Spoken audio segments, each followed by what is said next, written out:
Star Wars is currently an oversaturated mess. Please applaud. While not everything that Disney puts out is bad, a lot of it relies on heavy nostalgia bait. Even with amazing shows like Andor, everything is set in the familiar, already explored time frame. It feels like nothing new is really being done with the universe, which is such a shame because Star Wars has so much potential. But what if I were to tell you there was a time when Star Wars was being expanded upon, when writers were trying to tell new stories and expand on the universe? Well, my friend, let me introduce you to the BioWare era. This era, commonly referred to as the holy shit BioWare was on crack era, had some of the best RPGs ever made. If you're a Star Wars fan, you've probably heard of Knights of the Old Republic 1 and 2, both amazing in their own ways, but those aren't the games I want to talk about today. I want to talk about Star Wars: The Old Republic. I think Star Wars: The Old Republic, or SWTOR for all my gamers out there, is the most immersive Star Wars experience you can get into. More than the movies, more than the games, more than fucking Star Tours at Disneyland, all of it. It perfectly nails the atmosphere, the environments, the vibe. Everything is done in such a beautiful way, it's hard not to get sucked in for hours on end. On top of that, there are 8 different unique class stories for you to try out and live out your goody two-shoes Luke Skywalker fantasy or your evil ass I murder children Darth Vader fantasy. But if that's the case, why the title of this video? How is the most atmospheric Star Wars a beautiful mess? Well, sadly, SWTOR's biggest flaw is the fact that it's an MMO. Sometimes in this game you're experiencing peak fiction, other times you slowly feel your brain leak out your ear as pressing 1 on your keyboard over and over again sucks out your soul. So what does that leave us with? It leaves us with a game that's no masterpiece and has some pretty major gameplay loop issues, but a game that's also one of the pinnacles of storytelling within the Star Wars universe. A game that absolutely sucks you in, immersing you to the best atmosphere you'll see in a Star Wars game. That is the beautiful mess, which is Star Wars: The Old Republic. But before we dive deep into SWTOR, I want to first give a general overview of its creation, just in case you don't know. SWTOR was developed by BioWare and published by EA for all the little people of the realm on December 20th, 2011. What a fucking Christmas that must have been. But our story begins before then. It starts with the release of Star Wars: Knights of the Old Republic, or KOTOR for all my gamers out there. BioWare was going pretty nutty back in the day, releasing classics like Baldur's Gate 1 and 2 in 1998 and 2000. But none of their games would quite compare to the beast that was KOTOR, which released in 2003. People were quite literally killing each other for this game, as it sold out on shelves in 4 days. Okay, they may not have killed each other for this game, but you can't expect me to get everything right. God, get off my back, dude, that fucking hurt. KOTOR made $1 trillion and got a bunch of positive reviews. So you would assume a sequel would be ordered right away, and you'd be right. You're smart, I'm proud of you. But it was on a tight deadline. Lucasfilm wanted that son of a bitch done in a year. But BioWare was 1, exhausted after needing to crunch a bunch of hours for the OG KOTOR, 2, felt pretty fairly they weren't given anywhere near enough time to release a quality game, and 3, wanted to develop their own IP. So you know, king shit. So the game was handed over to Obsidian. Somehow, this wouldn't be the last time that Obsidian was given a super popular IP with nowhere near enough time to give it the love it deserved, leading to a game with a really good story, but releasing as a broken, unfinished mess, needing mods to fix it. That's really weird. Weird how that one worked. What the hell? It's like there's a ghost in here. So what was BioWare doing at this time? Nothing special. Releasing these small indie games. I don't know if you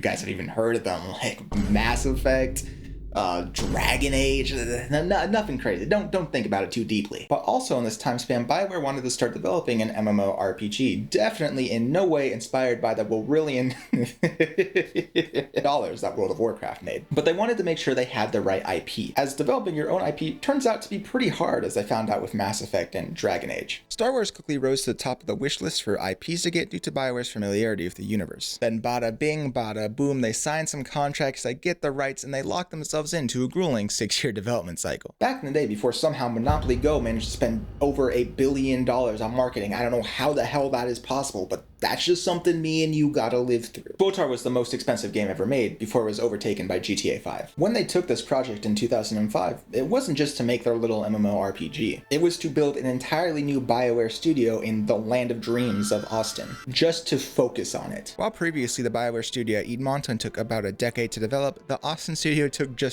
4 years. Now you understand why this is called the holy shit BioWare was on crack era. The game would quickly become bigger than all of BioWare's previous RPGs combined. When the game first came out, it had 20 credited writers who, quote, did 60 man-years worth of writing or someone's natural life. The main goal through all of this was trying to figure out how to combine multiplayer with storytelling. Remember this will be on the test. I know you want that Gamer University PhD. BioWare was very much focused on trying to inject that BioWare good shit into the MMO space, which wasn't really known for its storytelling prowess. So at first, while they may not have planned to make a fully voiced MMO, they sought to inject that BioWare good shit that would need to happen. Same with how companions were developed. The original idea was for all the class stories to have a shared pool pool of companions. But this idea was discarded as BioWare realized that companions that just develop naturally out of the story flesh out the class stories more and are just a BioWare hallmark. The pinnacle of all of this are the 8 unique class stories. In game theory, you can play through SWTOR 8 different times and have a unique experience each time you play it. Now, is that theory, game practical? We'll talk about that later. But with all this yapping out of the way, we can finally get to one of my favorite parts about SWTOR, the cinematics. I want you to imagine you are an 8 or 9-year-old boy who, of course, loves the Clone Wars, and for some reason your dad lets you watch Family Guy Star Wars. Then one random day, while browsing the wonderful world of YouTube.com, you see these cinematic trailers, and you watch this.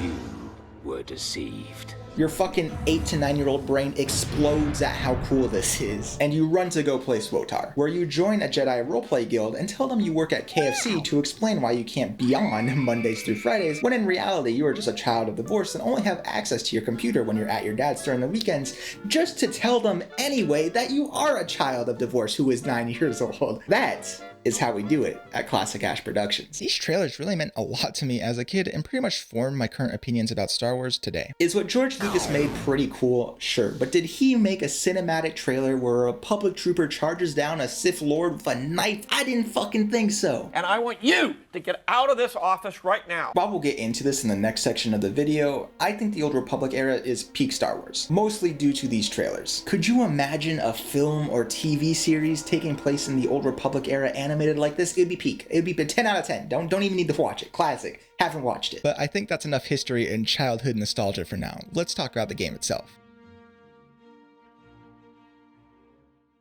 So originally for this video, I was just going to play 4 class story prologues and then start writing, but then I got invested in the Imperial Agent story and played all of it because I am fucking insane. But anyway, if you don't know how the SWTOR story works, let me break it down for you.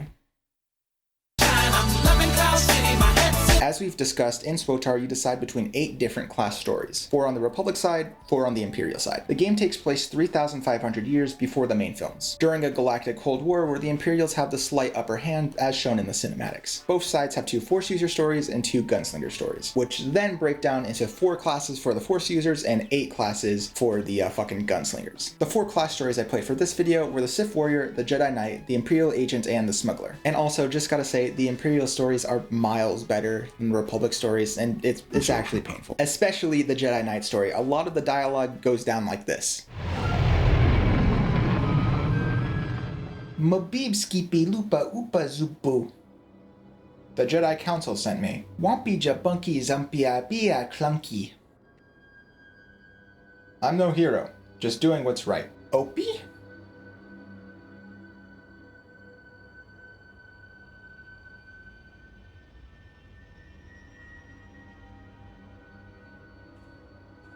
What monsters? I'll stop them. Maclunky iba ziba. Does this motherfucker ever shut up?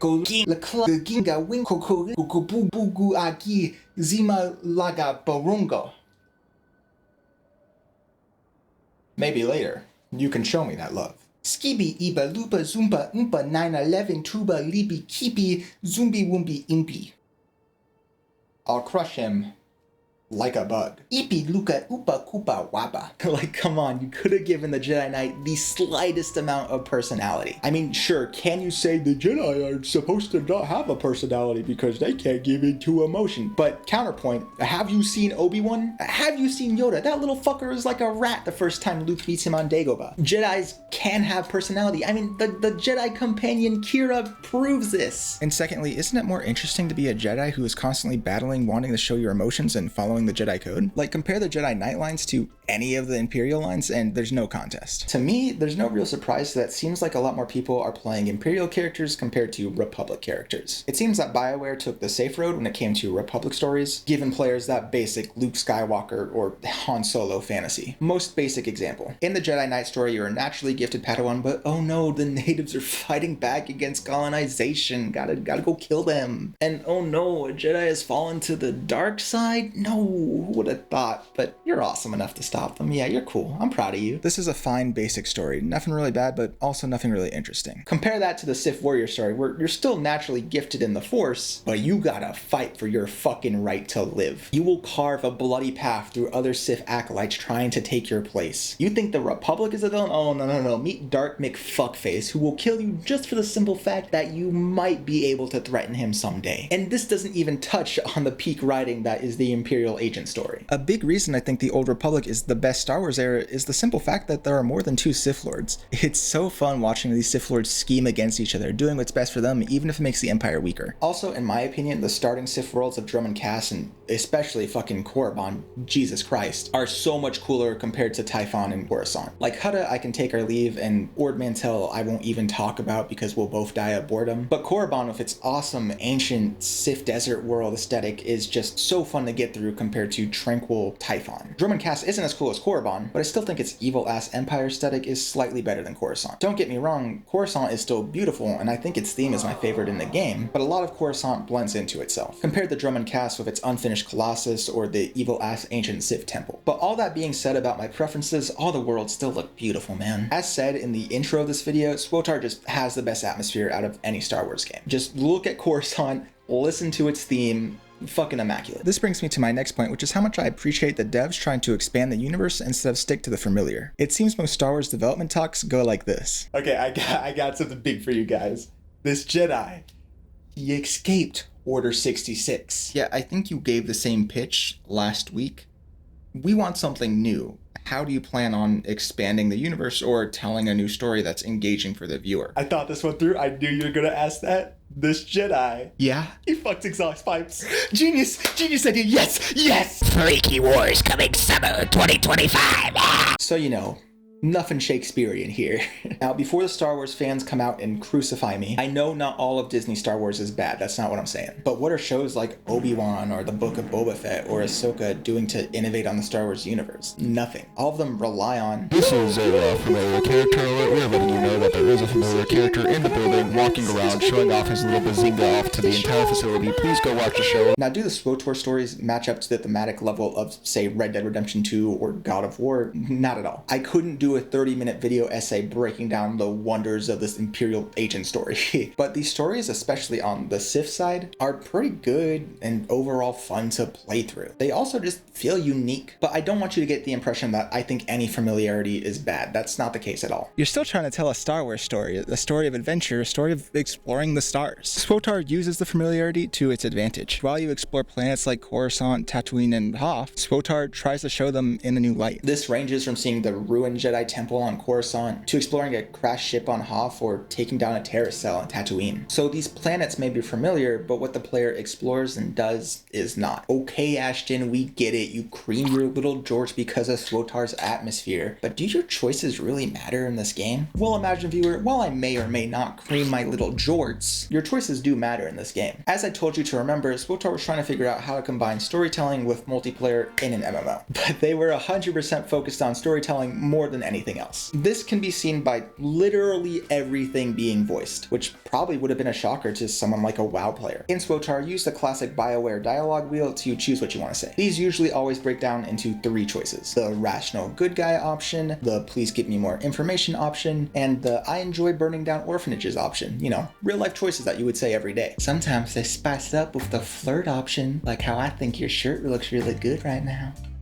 But other times these will break down into the good guy / light side choice and the bad guy / dark side choice. These are the most important dialogue choices you'll make throughout the game. Now, I have no way in proving this is true because to test this out I would have to be an actual insane person, but according to a comment on youtube.com, the Imperial Agent story has 3 different ways it can end depending on your choices throughout. But with the light side and the dark side choices, I just feel like Imperial characters have more interesting choices to make as a whole. This isn't to say that Republic characters only get uninteresting choices. Just a lot of it boils down to either doing something for the greater good or being an asshole for literally no reason. Compared to the Sith, where it's like, my lord, it's good to see you on this bumfuck nowhere planet that's currently being ravaged by disease. Has there been any progress in making a cure to save people? Well, my lord, our greatest scientists have devised a plan to destroy this plague. This plan is objectively the best for the Empire and will ensure no more people will die. But while all those scientists were jerking each other off, I came up with an even better plan.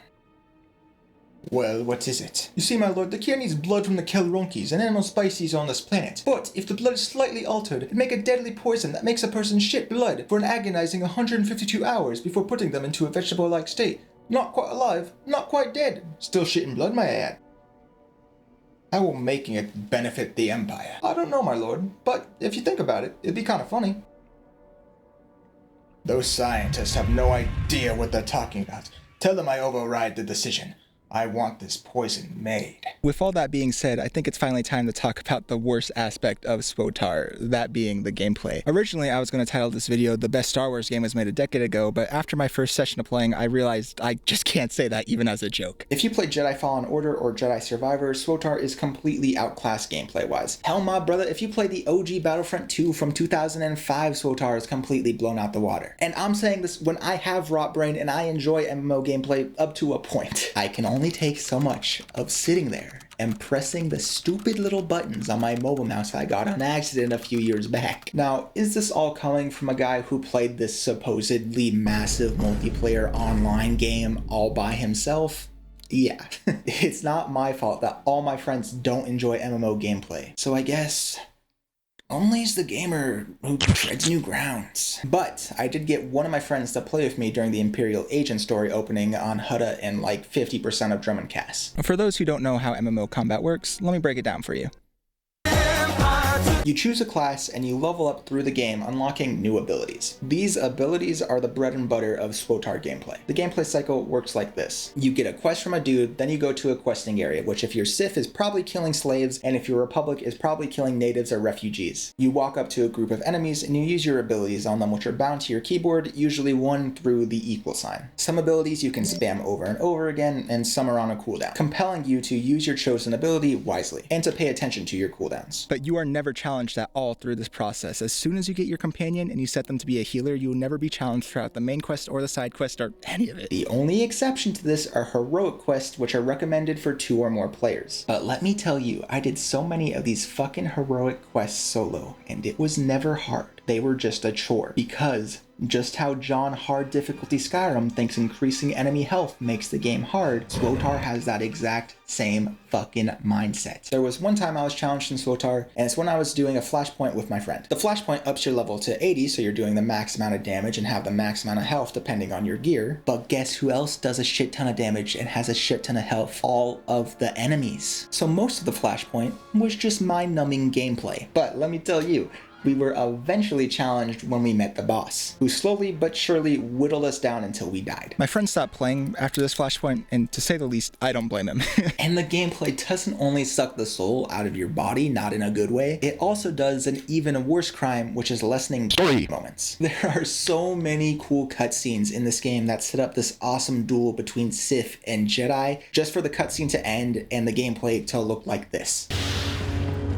You may run, or you may stand. Don't get me wrong, some of the animations do look cool. Props to the fucking animation team who probably crunched 1 billion star years. But look at Star Wars Survivor gameplay and look at SWTOR gameplay. You tell me which one has better gameplay to story moments. In SWTOR, you can still feel like a badass Sith or Jedi due to story beats, but the gameplay really hurts that feeling. I want to bring up the game theory we talked about earlier about being able to play SWTOR 8 unique times. This is somewhat true. Each class story is unique and different from each other, but you know what isn't unique and different from each other? Just about everything else. After the 2 starter planets that each faction gets, the path that each class story takes is remarkably similar. They will all go to the same planets, and if the classes are in the same faction, each main story planet quest will be the exact same, and every side quest will also be the exact same. Now, this isn't a bad thing. It would be actually Herculean to give every class story its own unique side quest. I'm fine with how things are. This is how they had to be. But let's not not kid ourselves here. Each class story's own unique quests take up maybe 50% of what you're doing, the other 50% being all the other shit. Some of the side content is good, but none of it is ever good enough to want to do twice. Your first playthrough is gonna be your best playthrough. While each class story is unique, I don't think it's unique enough to warrant a second playthrough right after you finish your first, unless you really enjoy this game. Now this is pretty different if you say play the Sith Warrior story first and then jump over to the Jedi Knight story, because at that point it's like you're playing an entirely new game, which is rad as fuck. But after that point, things are gonna start getting really repetitive. But there also is a good side to this. Due to all the stories being so close together, when you're playing with a friend, you can pretty easily experience their story as well when you're playing yours. When me and my friend were playing, he was a bounty hunter and I was an Imperial agent, and it was really cool to see our stories unfold side by side. To me, this feels like the best way to experience the game. Who would have thought playing an MMO with your friend is the best way to play it? Revolutionary stuff we're coming up with here at the Classic Ash Productions, let me tell you. That is the most important thing to factor in with everything I've talked about. I experienced most of SWTOR all by myself. Maybe if I did get someone to play with me all the way through, I would feel different about the gameplay. Maybe if I would have utilized the MMO features, my experience would have just been better. Perhaps flashpoints can be really fun with a full party, I don't know. Because if I'm honest, I don't play this game because it's an MMO. I play it because I enjoy what BioWare did with the story and atmosphere. They tried to combine that multiplayer and storytelling aspect, but in my personal opinion, they didn't do that great of a job. If this game wasn't a story-first MMO, I wouldn't play it. And overall, the gameplay just isn't good enough for me to want to try out the MMO features. When BioWare first released SWTOR, it was the fastest growing MMO, having 1.7 million subscribers in February of 2012, but the honeymoon phase soon wore off. SWTOR would continue to leak subscribers until EA and BioWare made it free to play in November of 2012. BioWare would continue to make a bunch of expansions for the game throughout the years, but eventually they gave up on the game and sold it to Broadsword, who manages it to this day, and who modern players have the most amount of problems with in the modern day. I do believe SWTOR was the end of the holy shit BioWare was on crack era, as after this game, Mass Effect 3 released. And after that, the last two remaining co-founders of BioWare would announce they'd be retiring after 17 years of running the company. More and more people who were critical to BioWare's golden age would leave in the following years. Some other stuff happened that also made things go from bad to worse. First, Star Wars would be bought by Disney in 2012, who decided to make all the expanded universe, including SWTOR, not canon. You're telling me Agent Joker isn't canon? Well, dude, what the fuck, man? To follow this up, EA would enter its descent to madness in trying to squeeze out every dollar and dime they could from the consumer. Remember the funny loot boxes in Battlefront 2? They've left their greedy little paws all over SWTOR, leaving it as a, quote, dried up and rotten husk of its former self, with everything being paywalled according to source Super Jedi on Steam.com. So there really isn't a lot for an old player to come back to with this game, except for nostalgia. But for new players, I do think there is a vast ocean of content for you to explore. I do believe SWTOR has the best atmosphere and immersion out of any Star Wars game. Along with that, the environments are just absolutely beautiful, even for a game released all the way back in 2011. When SWTOR eventually does die and gets shut down, I'll be pretty bummed out about it. It'll be a grand shame because there's so much hard work and love that's gone into that game that will just disappear forever. So I hope when it does get shut down that someone can find out a way that you can maybe play it solo, or maybe some legacy servers. I don't know, we'll see. But I think that's enough yapping from this white man for today. I hope you enjoyed this video, and thank you for watching all the way through.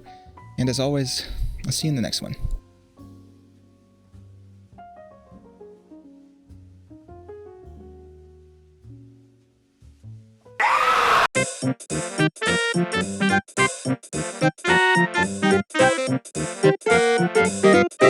My grandfather said this mummy is worth millions.